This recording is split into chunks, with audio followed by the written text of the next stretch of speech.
What is going on, everybody? I am your host, Israel Rivera, here with my main man, Christian Simpson. And I think we're going to have a special guest here in TJ Hopkins, who wants to come on the show for the first time in a very long time. He usually comes on the college basketball shows. But ladies and gentlemen, man, what an eventful week 4 we had, and we have an eventful week 5 coming up here. Before I start the podcast, please like, share, and subscribe to the podcast here at Prime Sports World on YouTube, Facebook, and Twitch. And in case you missed this live feed, we are on all podcasts, on all streaming platforms where podcasts can be heard: Apple Podcasts, Samsung, Amazon, iHeartRadio, and Spotify. And that is my main man, Christian Simpson, here, a regular here on College Football Showdown, from the Daily Blitz style blog. Ladies and gentlemen, what is going on, Christian Simpson? What's going on, baby? It's just another day, man. You know, another day, another dollar, baby. Yeah, looking forward to recapping week 4 with you, and then looking ahead to week 5. Can you believe we're almost 5 weeks in college football? Man, it is gone by very fast. This is crazy, man. It always does this. Football season just always goes by super, super fast. And I can't believe right now we're in week 5. This is incredible. Yeah. So I mean, it's just going by real fast. It's just like college. It's just like college, right? College, you go to college, and college is 4 years, and it's like a blink. It's like a blink, man. You know what I'm saying? So, but it's always this, and it happens so fast because it's just jam packed every week, right? Yeah. The storylines just continue to flow every week, and so I mean, it's crazy how it's going, but I'm enjoying every minute of this season, especially with the storylines with Colorado, especially with the storylines in the SEC. We got some great stuff to talk about with last week's games and some of this week's games. Which last week's games, man, I mean, it was hot. It was hot. They came in hot last week, Christian.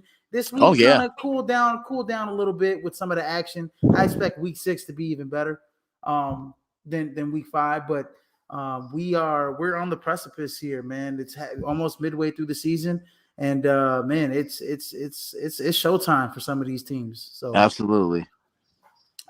But last week's takeaways, man. I mean, we had some great games last week, Christian. And one of them was, what's going on, TJ? Welcome to the show. You let him on? Over here, Rush. Over here. Why let him on? Hold on. I'm over here eating a pizza puff. Let me get this down. Don't y'all disrespect me in front of company. Be respectful. Hey, we talk why he let me on, because I'm great. That's why he let me on. Yeah, great. Hey, never mind. I'm gonna deal with you after the show. You tell him, man. You can't be talking to greatness like this, man. Come on, man. Anyway.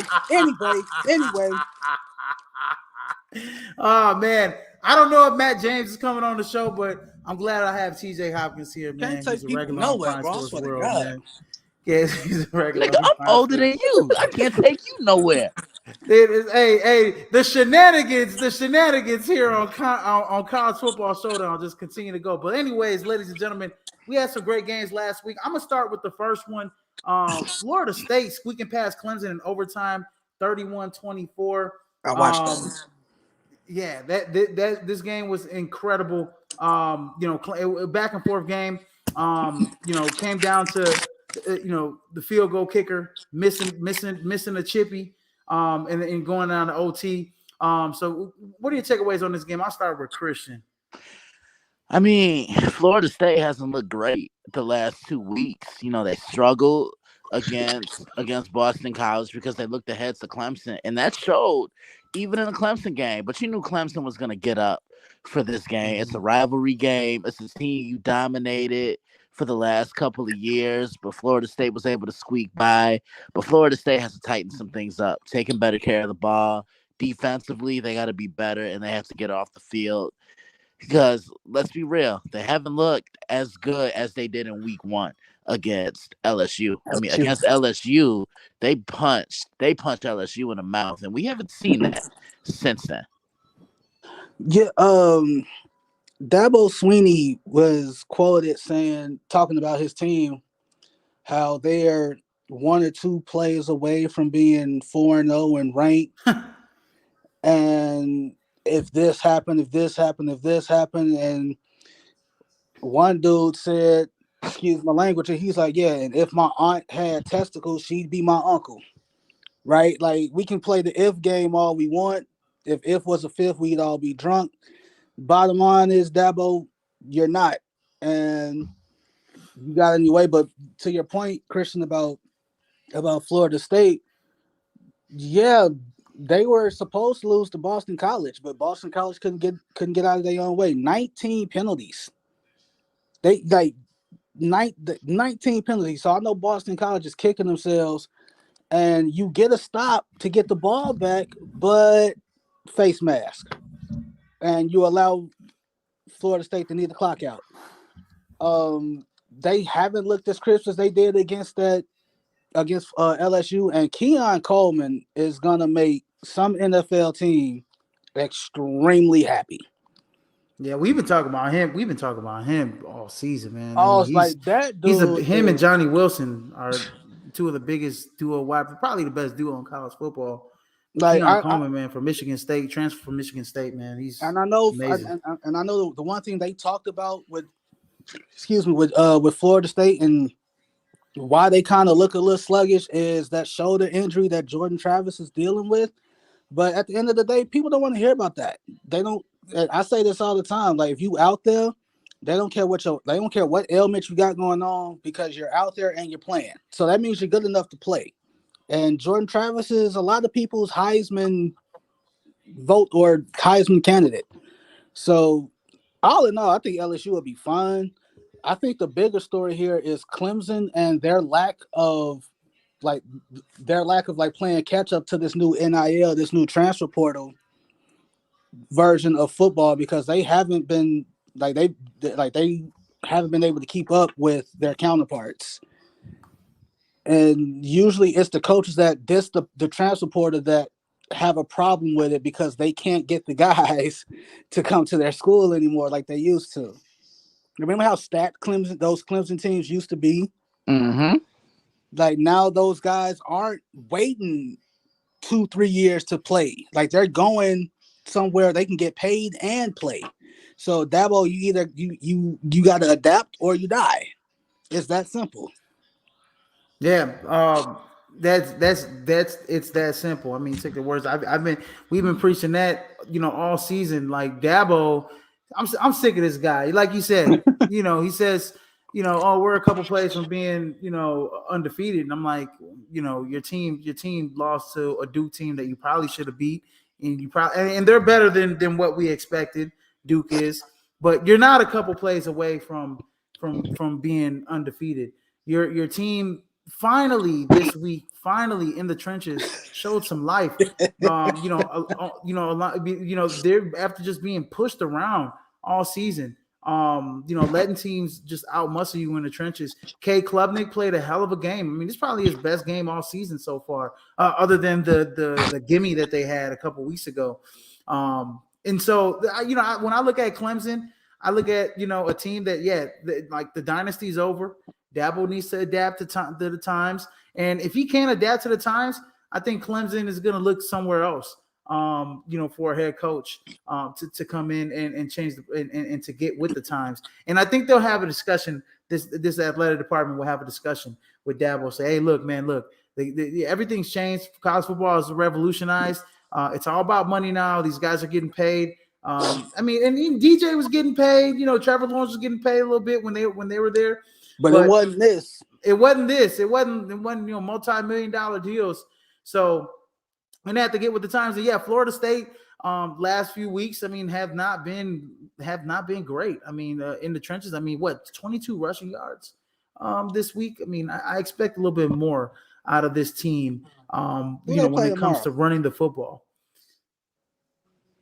What was that, TJ? Who Florida State play tomorrow?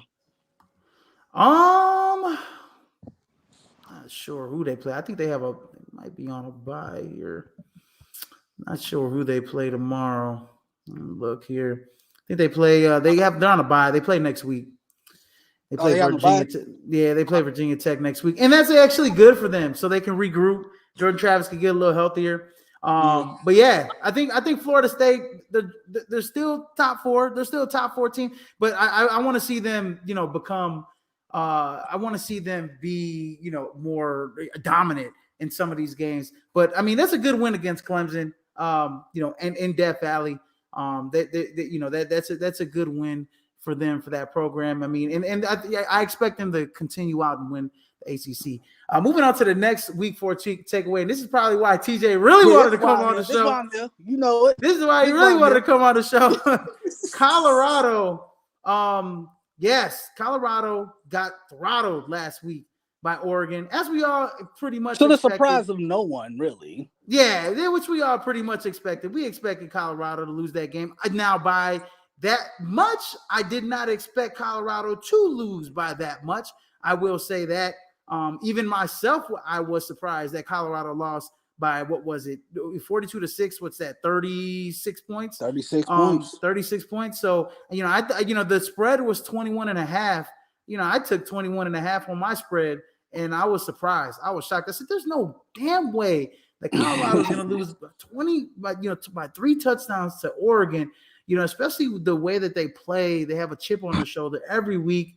And so, one thing I want to say, I'll let you guys get to this, and I'll start with TJ because he wanted to really talk about this game. Yeah, I did. Man. Hey, boy, be respectful. No, we gonna let the guests go, Christian. Man, be respectful. We gonna let this is we're gonna need TJ to come on more often. No, we don't. Hey, I'm gonna catch a flight. And it's gonna be some smoke in the city. It's gonna be some smoke in the city. I swear. Okay. Anyway, before I was so rudely interrupted. Rude. Anyway, we all as you said, we all expected Oregon to beat Colorado. We didn't expect 42-6. I was under the impression it was gonna be 42-21, 45-28, something like that. Yeah, something like that, right? They came out early and punched them in the mouth. That first drive was what, Christian, 10 plays, 70-some yards. And yeah, they were. Oregon came out. They didn't even see a third down on that first drive. Right. I mean, look. To elaborate on what TJ just said, Oregon was much better than TCU, Nebraska, and Colorado State combined. And, all of a sudden now, all these Colorado fans, it's the women who haven't watched football in their life. And listen. Come on, man. That's not going to go right with the females over here, man. Come on. Nah, but, okay, go ahead. Nah, but listen, nobody is going to come at me calling me a sellout because I went against Dion and your ass just started watching football 10 minutes ago. Stop it. True. But no, the issue I had, it wasn't the game itself, right? It was the extracurriculars outside of the game. It's Danny Lanning and his pregame speech. They play for clicks and da. But it's dude, you invited the camera crew into your locker room to do and gave that speech, and guess what it did? It generated clicks. So that's that's hypocritical. Oregon has 80,000 million uniforms. Why do you have that many uniform combination? For clicks. So when people turn on their TVs or they stay up late at night to watch Oregon play football, they oh, that shine, that green, I like that. That great, that silver and gray, I like that. It's the same reason why Notre Dame rocked the shiny gold helmets. It's eye-opening. It's attraction. Y'all built in substance? How many national championships has Oregon won with that substance? Not a lot. None in my lifetime that I've seen. None. They haven't won any. So yeah, that tweet that Oregon football put out there, I totally agree with you, TJ. And as the week gone by, on Saturday, I want to say this. Pre-game, I didn't like some of the pre-game antics that Colorado's football No, team did. like the Stepping stomping, on like the the stomping on the O, old, number 95, looking at Oregon like he's something, bro. You are not even on their level. I think that kid was from Jackson State, if I'm not right. mistaken. And I'm looking at this dude like, yo, there's levels to this, bro. There's You levels don't to act this. like that at this level. Like those guys are blue chips. And so I was kind of in a way happy that they got humbled in a way because they needed that. Because I think this week. So my thing is this. How are you humbling a team that was already expected to lose anyway? Because You this get is what the I'm saying? thing. Because this is the thing. That Colorado team came into that game just acting as if as if this Colorado program has done anything in the past. They haven't done anything in 20 years. I mean, they've went to one Pac-12 championship in the last 25 years. And that is why a lot of people in the Pac-12 and even around the nation are a little, and it's deeper than that with Dion, right? Oh, A it's a lot of lot guys, deeper. And you want it's to a go lot there? We can deeper. go there. It's a lot deeper. It may get it's some of it's racial, a lot of it's racial, and a lot of it is with head coaches, not only just white and black, Like, but bro, there's coaches that we saw the tweets. oh well, we saw the tweets. Those are just those are people that have never even Like, put on a uniform yet. we They've saw the never even put tweets. on a We see the uniform. They're couch Facebook potatoes. statuses, and it's like Oregon blowing them out. You got people saying like, "I love it." Like, why? Why do you love it? Yeah. Like, why? my thing, look, my thing is that a lot of coaches, and I feel, and I see this, a lot of coaches are looking, and what Keyshawn Johnson said earlier, like some coaches like were game plan, like sending Dan Lanning game plans Yeah, and all this tipping them other off. stuff, and I'm like, Yeah. and tipping them off, and I'm like, well, I don't even think he needed that in the first place. But if it is true, I mean, whatever, that kind of happens in college football in some instances. But at the same time, there's coaches out there that feel like Deion Sanders has moved up the ladder way too fast. Look, He goes Okay, from Christian, a high ahead. school Go coach ahead. to Jackson listen, State to Colorado Go at ahead, Christian. Pac-12. Go ahead, So Christian. I'll say this. You guys know I contribute for a show called The Sports Cubicle. It Yes, comes sir. on WCPT 820 AM in Chicago. And the last interview I gave them, it was all just college football, right? And of course, one of the big things we brought up was Dion. And Paul asked me, Paul was like, so do you think there's some racial disparity behind the hate with Dion? And normally I don't like doing this. I answered the question with a question. And I said, look, if Dion looked like Nick Saban, would y'all be coming at him for this? And it was no. just pure silence. And he So goes, ooh, you make a point. better yet. So like, why Colorado? Like why? Like we already. So first off, we all remember this. Dion wasn't even supposed to go to I think he wasn't supposed to go to Jackson State or Colorado first. Florida State, he wanted the Florida State job. And so they're gonna regret. They're gonna regret. And right now they're not regretting it. But when this class of Florida State players goes to the NFL, they'll be regretting it, and they will be knocking on Deion Sanders' door in 2 years. So he will leave Colorado in 2-3 years. So here's this is a stepping stone job. So here's the thing that irks me about it, like the whole situation, and it goes back to Jay Norvell and what he said. He's like, when I talk, I take my hat and my sunglasses off, and it's like, dude, there's countless clips of you doing press games, and you got your hat on. So cap, literally. And then you got Dan Lanning saying what he said. So the part that irks people is Dion ain't out here bad-mouthing these coaches and these programs. He gives them love. He gives them praise. Dion don't say nothing. Dion himself even said on national TV on First Take, he said, I'm 7 or 8 guys away on both sides. And we already know the 7 to 8 guys he talking about. We talking about them trenches. That's like that. We know where he's going with that. So that's the part that irks a lot of people that look like us, Christian. Why are y'all hating this dude? He don't say nothing. No, he doesn't. He doesn't. But look, all the great ones have haters. Why you think I don't trip? Mm, mm, mm. I need a drink on that.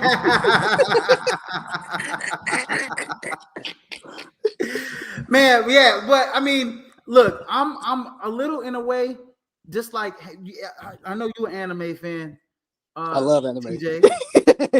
You an anime fan. Remember when Vegeta hit little homie in the stomach when he Yeah, he turned hit into his Super son. Saiyan Blue, and he was like, "Let this pain, remember this pain, and let it activate you." Yeah, That's remember the that? way I told somebody that on Facebook, and I said, "Man, that Colorado needs to remember this pain, this 42-6, and let it activate them." I think they're going to play much better against USC. We'll get to that game, but I think what Dion said after the game was right. You better Yeah, get me get me now now. because I'm You better coming. get me.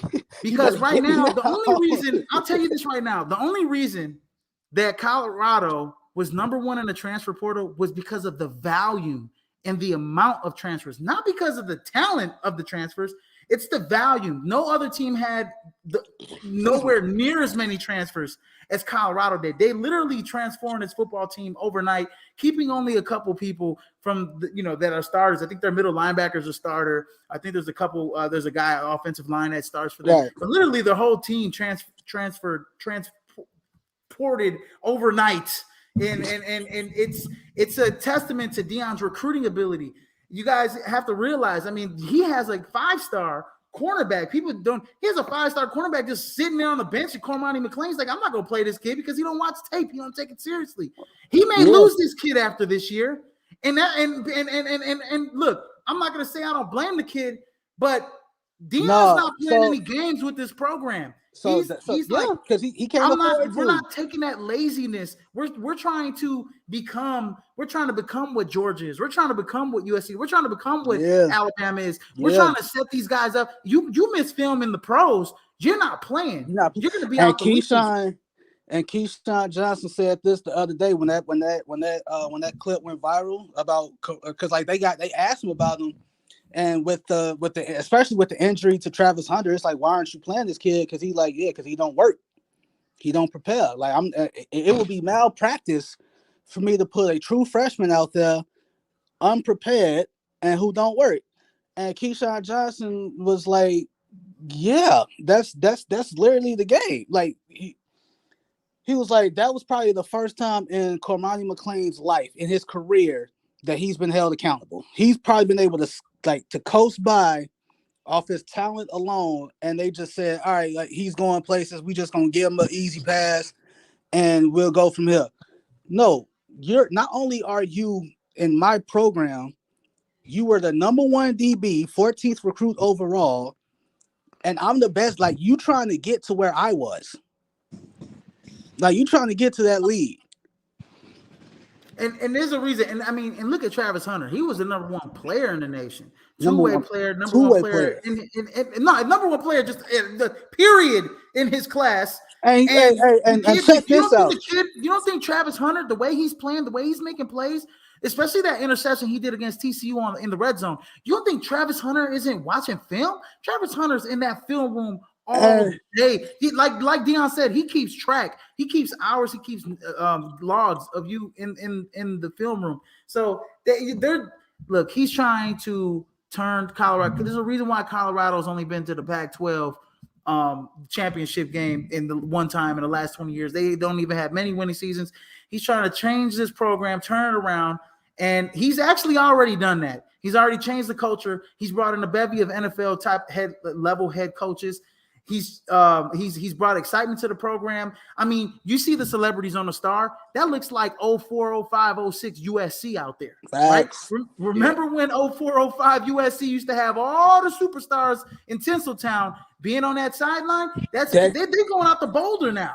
Decked out in USC gear and all that. Like, yeah. Even when Miami back in the early 2000s days, 2000, back in the 80s with Uncle Luke, even the 80s, everybody used to be out there on the sideline. So that's that type of excitement that Deion has brought to college, and it's actually great for college football. And for one thing, it's just with some of his players, they needed this. They needed that that, okay, this shit is real.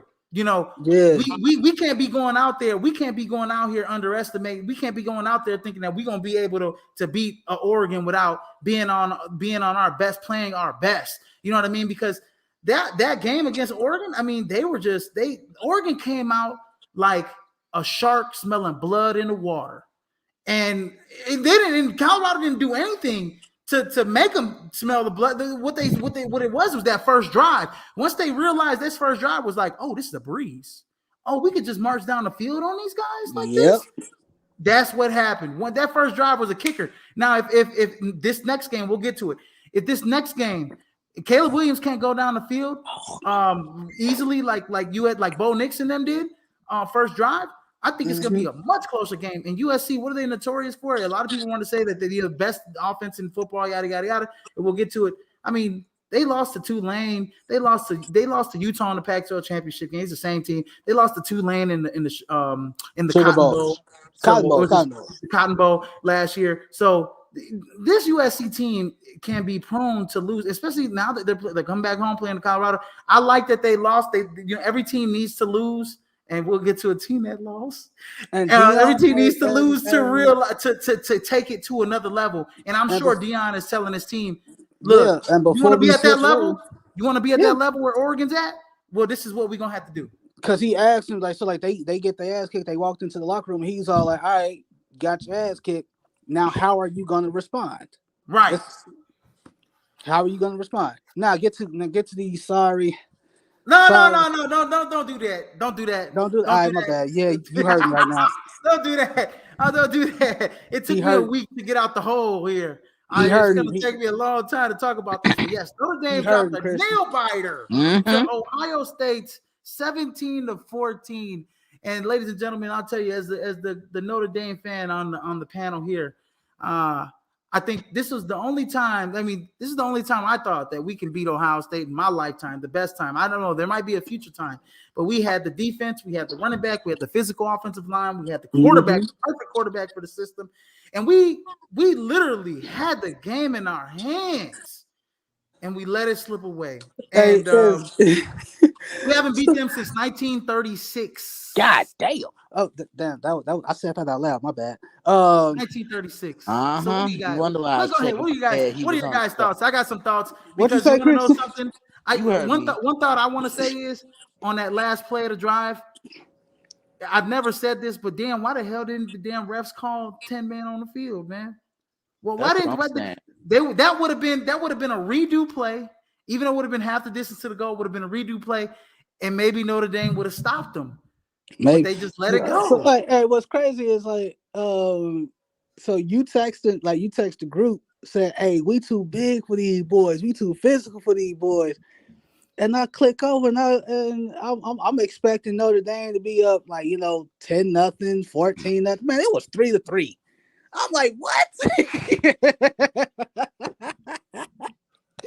I'm like, where's all this physicality and all this other stuff that he talking about? I'm like, bro, it's 3-3. Like, whether I got no comment for that. That was the liquor talking. That was all the $3 mimosas talking. Man, that was a mentally tough win for Ohio State because they went in there, hostile environment. It's really Kyle McCord's first big start in a hostile environment. And I mean, they punched Notre Dame in the mouth, plain and simple. And it just seemed like Sam Hartman really couldn't get it going. And that was the type of game that you brought him in for. A magnitude of that type of game. Yeah, keep in mind, he already 30. Hey, see, this is another reason why I ain't want your ass on. Damn. Hey, now, Christian, can we say there's a couple plays in which Marcus Freeman kind of dropped the ball? Yeah, absolutely. And Izzy, I tell you all the time. Now you see why I hate prevent defense, because Emeka Egbuka found a soft spot in the zone when he had the most, and he was my X factor. I told TJ this too. He was my X factor in this game because I already knew what Notre Dame was going to do with Marvin Harrison Jr. Like TJ always says, anybody but him. And you got to give Benjamin Morrison a lot of credit. He stuck with Marvin Harrison Jr. and he did it on an island, no help over the top. But Emeka Egbuka, he took this game over. And the other reason why Notre Dame lost this game, they didn't give Audric Estime the football. He's your best No. player. Feed him the ball. Yeah. So, and and to go back to your point, Marvin Harrison Jr., Emeka Egbuka. I mean, some of the best wide receivers in the nation, and they were going against one of the best secondaries in the nation. There's going to be at least 2-3 guys that are going to be playing on Sundays, in that secondary in Notre Dame. But I will say this: the 4th and 1. Where the very next where they go for it at midfield, I think it was their first drive in the 3rd quarter. And then the next play, Travion Henderson just darts it up the sideline for a touchdown. You ran a quarterback sneak with Sam Hartman. Give it to Audric Estime. He's the most powerful runner probably in college football, best north-south runner in college football. Give it to him. Let him pick up that first down. The prevent type of defense, like in the 4th quarter, the prevent offense in the 4th quarter. I mean, you get a big stop, you get the ball back, and then you're running run plays. You're running RPOs. Put the damn ball in Sam Hartman's hands to make a play, throwing the football to pick up that first down. We all know Ohio State is going to play the run, and you're playing. You are playing, making plays. You're having a game plan like Brian Kelly used to have. Brian Kelly used to do this dumb stuff all the time. I want to say SHI, whatever, because he used to do this crap all the time when we would have leads in big games. He'd play this prevent type of defense, his prevent type of offense, nothing and deep. it would nothing deep, and he'd try and just salt the clock away, and you're giving teams opportunities to win football games.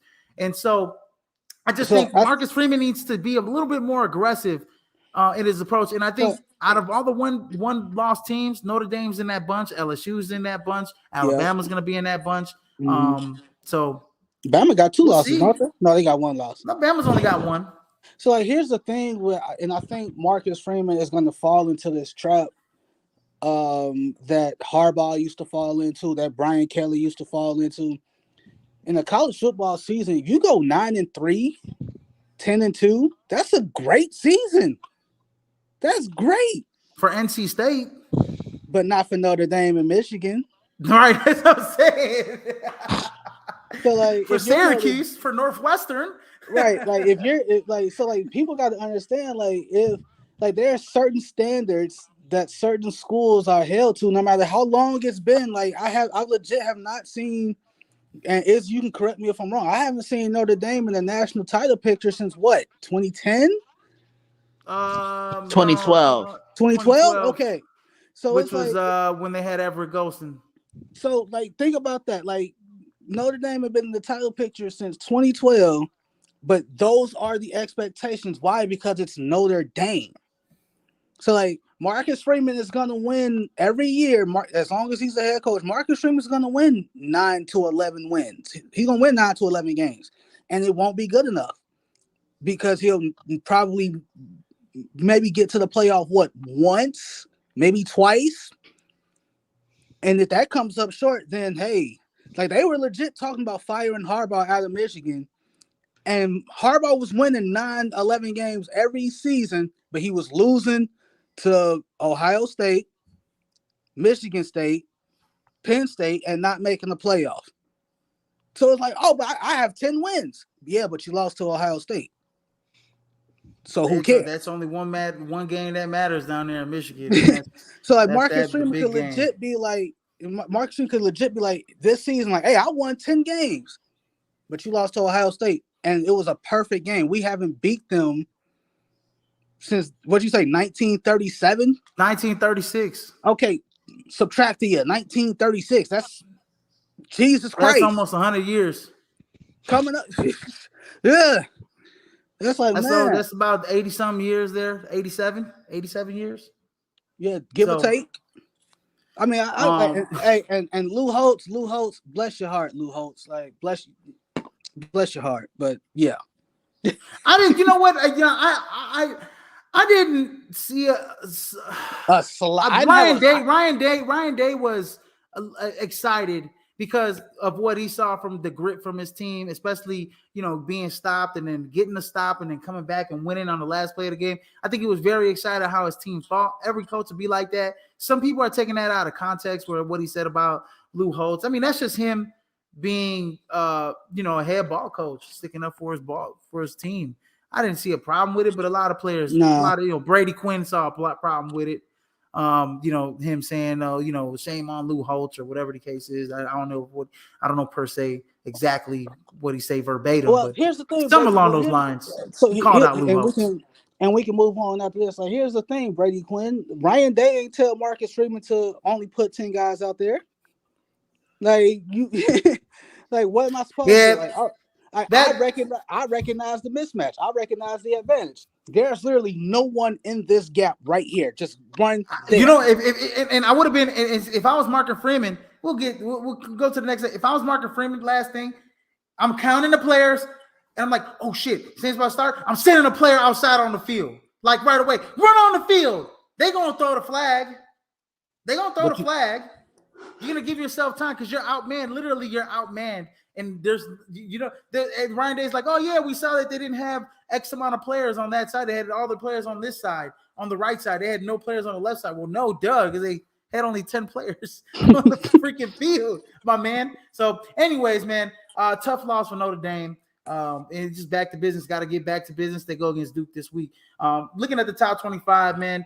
Top 5 still stays the same. We got Georgia, Michigan, Texas, Ohio State, and Florida State. Actually, Ohio State moves up 2 slots right into the 4th slot, and Florida State drops down a slot. Rightfully so. They've been, haven't been playing well as of late the last 2 weeks. We've got Penn State, Washington, who has been playing well, who I think is the second best team in the Pac-12, probably even the best team in the Pac-12 in my opinion. And a sneaky favorite, in my opinion, to make the CFP this season. And then we got USC dropping 3 slots. I mean, USC's played nothing but cream puffs this year. They get to the bulk of their schedule in the middle of the season. So we'll see how they really are. But USC just has been dominating, the number 1 offensive team in the nation. But they played nothing but cream puffs. And then round out the top 10, we got Oregon and Utah moving up a slot each. And then at number 11, we got Notre Dame moving down 2 slots. Alabama moving up a slot, who really impressed me going up against Ole Miss last week. I know Jalen Milroe didn't have the greatest first half, but like I said, he gives that team the best chance to win at quarterback. And that defense looked like they were up to the challenge against Jackson State and Ole Miss. Then moving down the slot, we got LSU. And then Oklahoma at number 14, just slowly creeping up. I've been talking about this with Christian. That team in Oklahoma has been slow. Like they have not been talked about this year. Brent Venables has that defense playing stellar defense so far, even though they really haven't played the greatest competition. They played mid-level competition, but the offense has always been clicking and the defense has been great so far this year. Yeah, definitely. Can't wait to see what they do next week because that's Red River. Yes, sir. Yeah, so I can't wait to get my hands on that one. Yeah, that's going to be a hell of a game right there next week. And then at number 15, we got North Carolina moving up a couple slots. They play Syracuse this week. Number 16, we got Washington State. They move up 5 slots after beating Oregon State at home. They got UCLA this week. And playing their freshman sensation Dante Moore at UCLA. That should be a good one there. And then number 17, Duke moves up a slot. They got Notre Dame this week. We'll get to that game. Number 18, we got Miami moving up 2 slots. They play Georgia Tech this week. Miami's been really good this year too as well. That's another team. Just like Oklahoma's been quietly moving up the rankings. They're not a CFP team yet, but Mario Cristobal is building something special down there in Coral Gables. Florida. Yeah, he is. And what do I always tell you, Izzy? When the Blue Bloods or the legendary teams, and I tell TJ this all the time too, when those legendary teams in sports are doing good, I just think the sport as a whole is so much more invigorated, and I think the college football landscape is better when the U is relevant. Absolutely. And then number 19. Oh, you had something to add to that, TJ? No, not really. I just don't. I don't have a problem with the top 25. I came on and said what I had to say. So I'm gonna dip up out of here because I got some work to do. So I'm gonna let y'all have it. Uh, yeah, y'all be smooth, behave, all that good stuff. Christian, you happy now? I'm leaving. You happy? You happy? Man, Nah, man, this I hey, wanted you you to can't stay. I come was, on college football showdown and be a part timer. yeah, Yeah, that's what I'm saying. y'all can't watch me. Watch me. Watch me. You watching? Is you watching? I'm out. We watching. This man part timer. And then But right he, after the but top he said, 25, we but he got said, but Izzy, he said I'm disrespectful. Oh, okay. right. Oh, part timer coming on college football showdown. Shame on you. That's what I'm saying. You ain't getting an invite next week. Yeah. Anyways, we got Oregon State moving down 5 slots after losing to Washington State. Then Ole Miss losing to Alabama. I thought they really could win. They moved down 5 slots. And then we got Tennessee, Florida, Missouri, Kansas. Jalen Daniels, looking like coming back, looking really good for Kansas.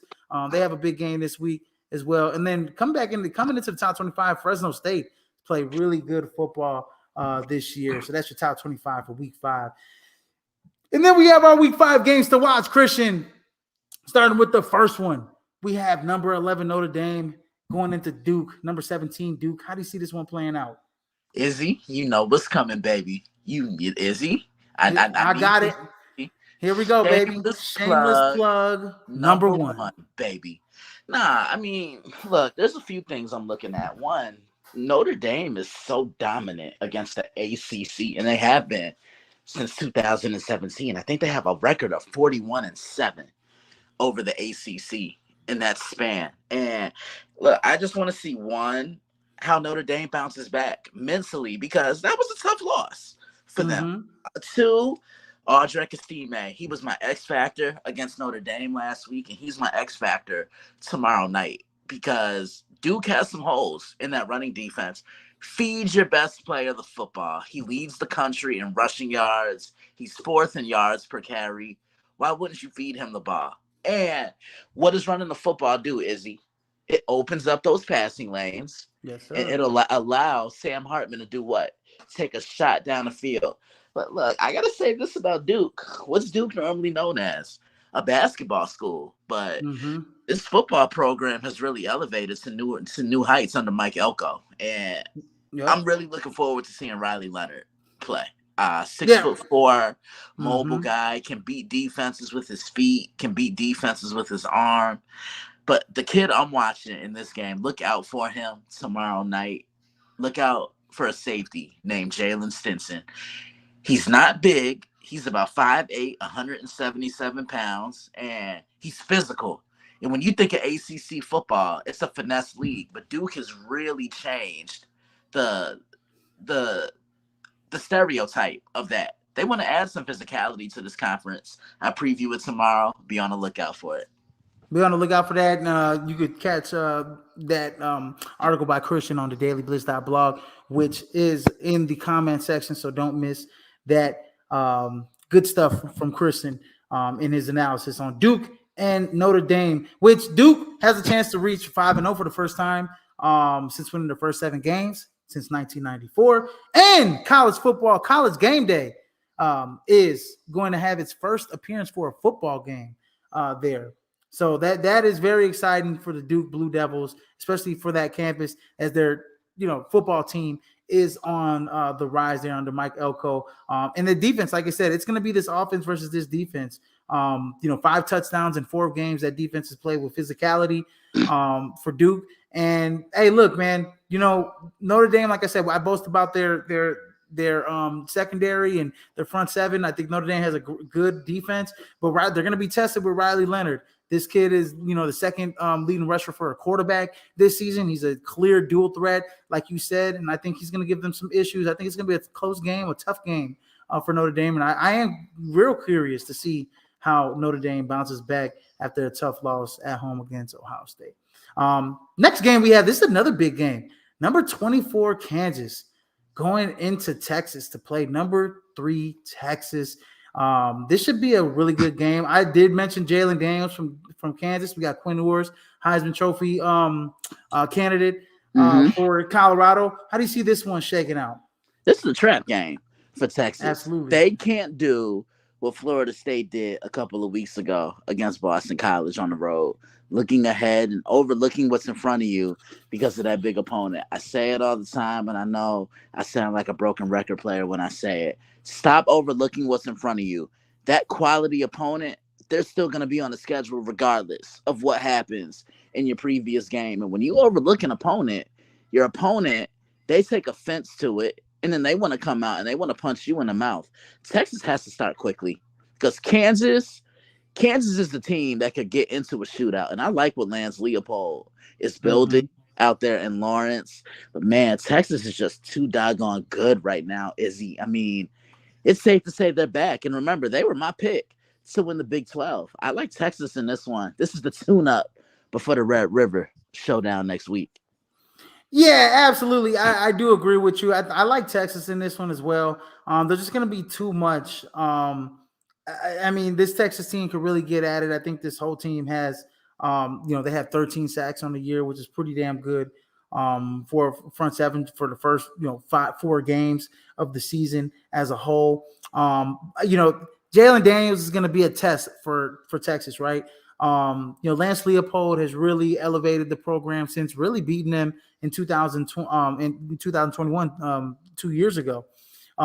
So in overtime. So that is this is going to be a tough game for for Texas, but I think Texas is going to have too much. I think what happens is there'll be too much late in the game and they'll pull away. The line right now, I think is, what is the line here? I think it's 16.5 right now.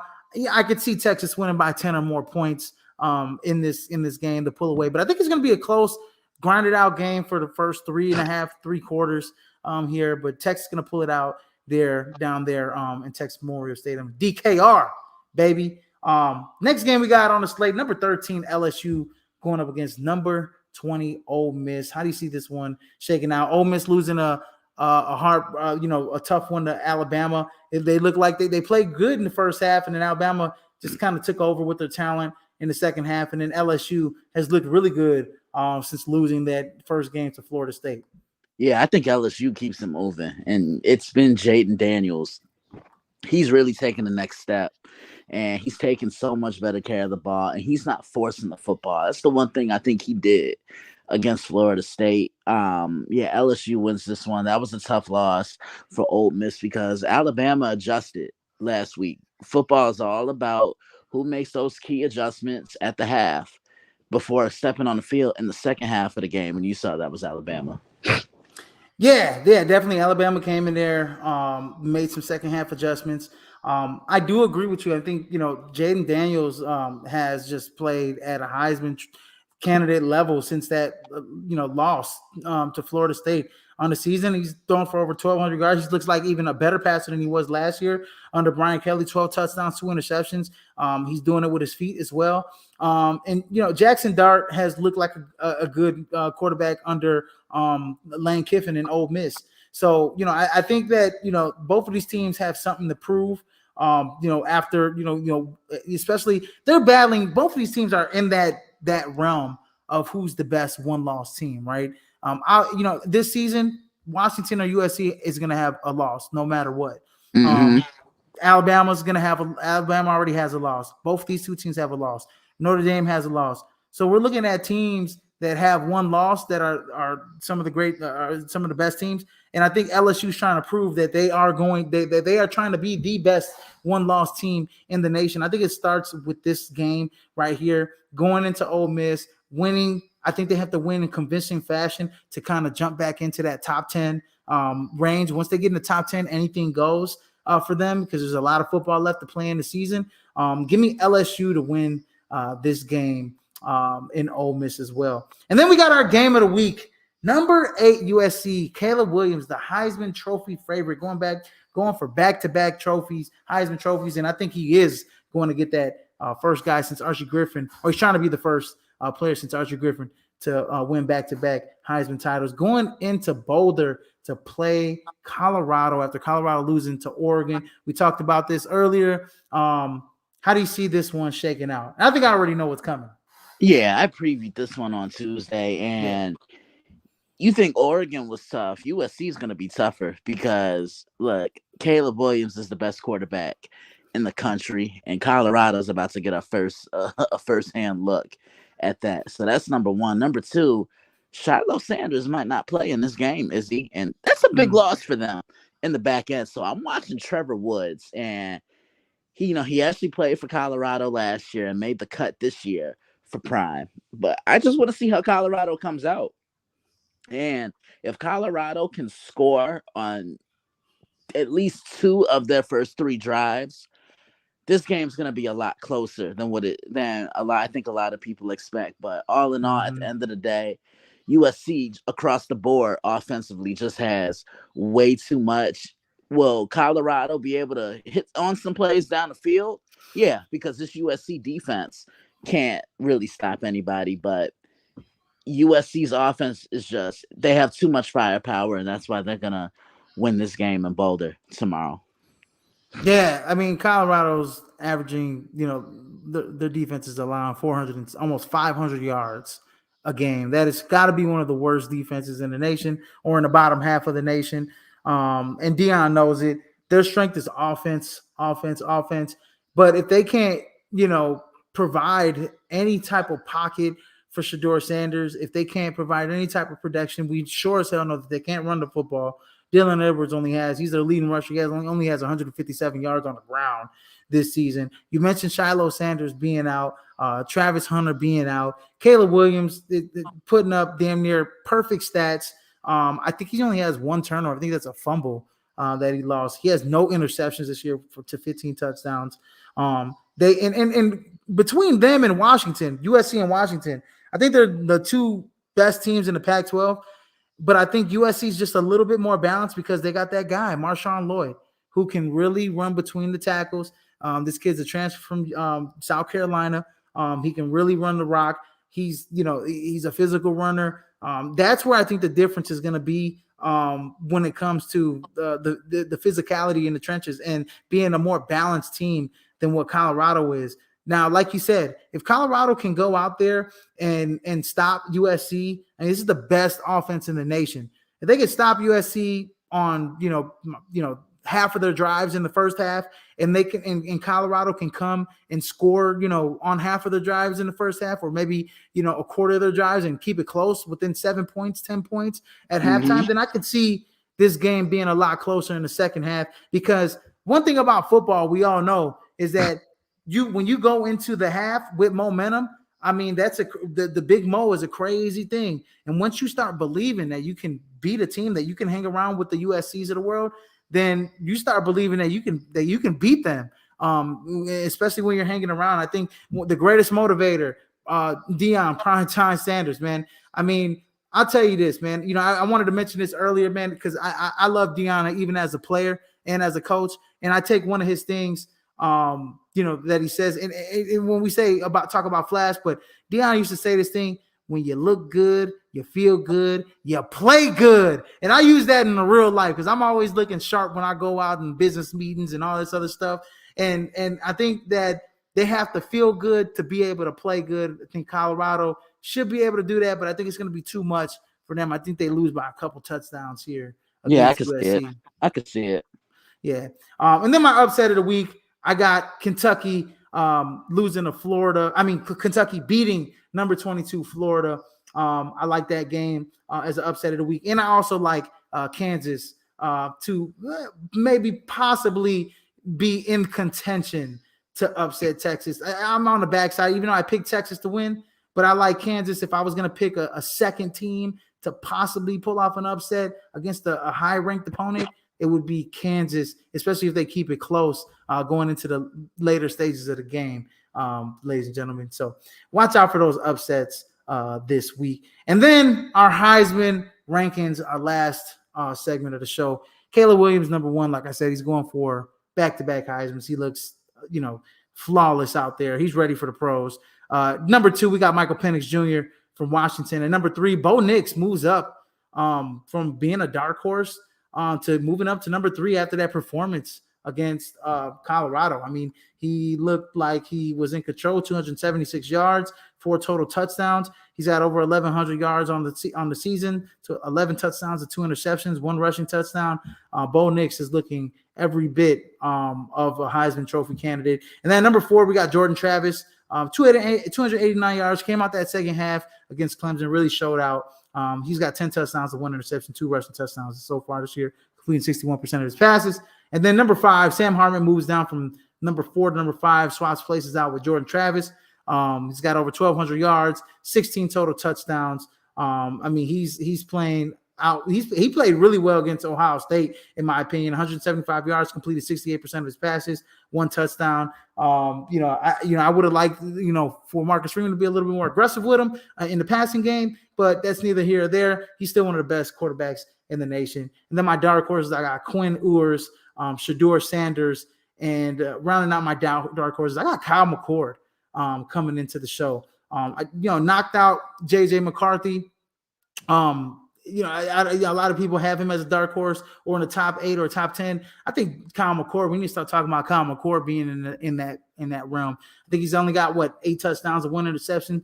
Has over 1,000 yards passing. I know he has 2 great wide receivers, but Kyle McCord has looked like a Heisman candidate, especially last week. That last drive, that whole game, he just had some big drives for Ohio State against a pretty damn good defense in Notre Dame.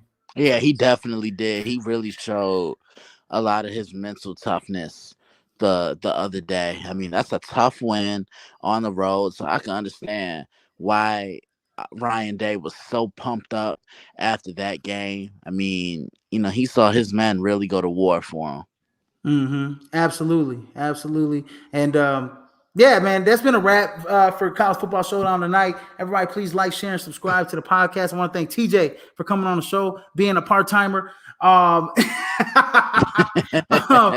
Please go ahead, and in case you missed this live feed, you can catch us on all streaming platforms where podcasts can be heard. Drop the link there in the comment section. And go ahead and catch I forget what preview you're previewing. Notre Dame and Duke there on the dailyblitz.blog as Christian drops that before the game tomorrow. So you guys don't want to mix that hot content here. But I've been Israel Rivera. That is my main man from dailyblitz.blog. Christian Simpson, a regular here at Prime Sports World and College Football Showdown.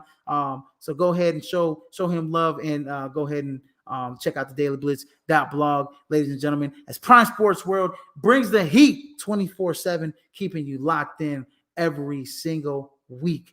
But anyways, Christian, this has been a great show. Everybody, as I like to say, man, please drink responsibly tomorrow. Put down those keys. If you drink a little too much, go ahead and call a cab, call an Uber, call a friend. But please drink responsibly and have fun while you're rooting for your teams. And as I like to say, in case I miss you, good afternoon, good evening, and good night, ladies and gentlemen. And as I like to say at the end of every show, holla at your boy. Holla at your boy. Sayonara, suckers. See you guys next week, baby. Yes, Let's sir. go.